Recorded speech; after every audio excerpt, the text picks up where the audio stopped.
ഇപ്രാവശ്യം ക്യാബേജ് വെക്കാൻ ഇത്തിരി ലേറ്റായി എന്നുണ്ടെങ്കിലും ആൾ നല്ല രീതിക്ക് വന്ന് ഹെഡ് ഫോം ചെയ്യാനുള്ള രൂപത്തിലേക്ക് എത്തിയിട്ടുണ്ട്.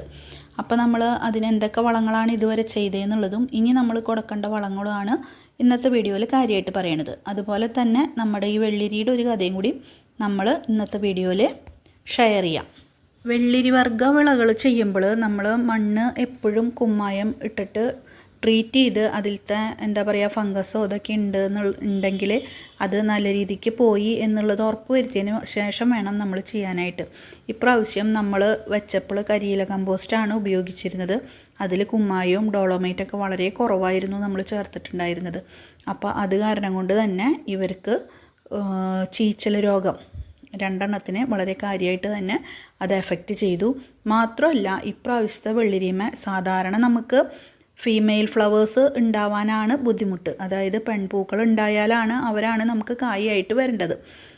പക്ഷേ ഇപ്രാവശ്യം നമ്മൾ വെച്ച എല്ലാ കുക്കുംബറുമേയും ഉണ്ടാകുന്നത് മുഴുവൻ ഫീമെയിൽ ഫ്ലവേഴ്സാണ്. മെയിൽ ഫ്ലവേഴ്സ് ഒന്നും തന്നെ ഉണ്ടായിട്ടില്ല. അതുകൊണ്ട് തന്നെ അത് പരാഗണം ശരിയായ രീതിയിൽ നടക്കാതെ അതെല്ലാം കൊഴിഞ്ഞു പോയിക്കൊണ്ടിരിക്കുകയാണ്. അപ്പോൾ വരും ദിവസങ്ങളിൽ നമുക്ക് മൈക്രോ ന്യൂട്രിയൻസും ആഡ് ചെയ്ത് കൊടുക്കണം. കൂടെ തന്നെ കുറച്ച് എപ്സം സാൾട്ട്, ഡോളോമൈറ്റ് ഇതൊക്കെ നമുക്ക് ഇവർക്ക് കൊടുത്തിട്ട് വേണം ഇവരെ നമുക്ക് ശരിയാക്കി എടുക്കാനായിട്ട്. വെള്ളിരി വർഗ്ഗ വിളകളിൽ നമുക്ക് പോളിനേഷൻ നടക്കാതെ ആയി കഴിഞ്ഞിട്ടുണ്ടെങ്കിൽ ഹാൻഡ് പോളിനേഷൻ ചെയ്ത് കൊടുത്താൽ ഒരു പരിധി വരെ അത് പിടിച്ചു കിട്ടൂട്ടോ. പക്ഷെ അതിനെ നമുക്ക് ഒരു ആൺപൂവെങ്കിലും കിട്ടണം. അത് കിട്ടിക്കഴിഞ്ഞാൽ നമുക്കതിൽ ഹാൻഡ് പോളിനേഷൻ പരീക്ഷിച്ച് നോക്കാവുന്നതാണ്. ഇപ്പോൾ കുക്കുംബർ, വെള്ളിരി, മത്തൻ, കുമ്പളം അതുപോലെയുള്ളതൊക്കെ വല്ലാതെ അധികം പൂവ് കൊഴിഞ്ഞ് പോവുകയാണെന്നുണ്ടെങ്കിൽ നമുക്കവരെ ഹാൻഡ് പോളിനേഷൻ നടത്തിയിട്ട് സംരക്ഷിച്ചെടുക്കാനായിട്ട് പറ്റും. കാബേജ് വെക്കുമ്പോൾ തന്നെ നമ്മൾ ജനറൽ കമ്പോസ്റ്റ്, അതായത് കരിയില, എല്ലുപൊടി, വേപ്പിൻ പിണ്ണാക്ക്, കുറച്ച് ചാരം, കുമ്മായം ഇതൊക്കെ കൂടി മിക്സ് ചെയ്തിട്ടുള്ള നമ്മുടെ ജനറൽ കമ്പോസ്റ്റ് ഇട്ട് കൊടുത്തിട്ടാണ് നമ്മൾ വെച്ച് കൊടുത്തിരുന്നത്. അതിൽ ചാണകപ്പൊടി ഉള്ളതുകൊണ്ട് തന്നെ അതിലൊക്കെ നല്ല രീതിക്ക് ചീര മുളച്ച് വന്നിട്ടുണ്ടായിരുന്നു. അപ്പോൾ അതൊക്കെ പറിച്ച് കളഞ്ഞ് നമ്മൾ ക്ലീൻ ചെയ്തു. ഇനി നമുക്ക് വീണ്ടും കുറച്ചും കൂടിയും എല്ലുപൊടിയും വേപ്പിൻ പിണ്ണാക്കും ഒക്കെ ഇട്ട് കൊടുക്കണം. നൈട്രജൻ വളങ്ങൾ കുറവാണ് ഇനിയുള്ള സമയങ്ങളിൽ നമ്മൾ കൊടുക്കേണ്ടത്. ഫോസ്ഫറസും പൊട്ടാസ്യം ആയിട്ടുള്ള അടങ്ങിയിട്ടുള്ള വളങ്ങളാണ് ഇനി കൂടുതൽ കൊടുക്കേണ്ടത്.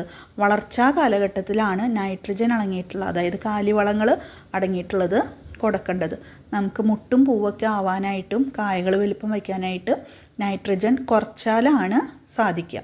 അപ്പോൾ ഒരു വളർച്ചാ കാലഘട്ടം കഴിഞ്ഞ് പൂവിടുന്ന സ്റ്റേജ് എത്തുമ്പോൾ എപ്പോഴും നമ്മൾ നൈട്രജൻ്റെ അളവ് കുറയ്ക്കാനായിട്ട് ശ്രദ്ധിക്കേണ്ടതാണ്.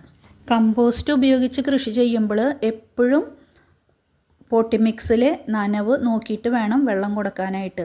കമ്പോസ്റ്റ് വെള്ളം കൂടുതൽ പിടിച്ചു നിർത്തുന്ന ഒരു പോട്ടി മിക്സാണ്.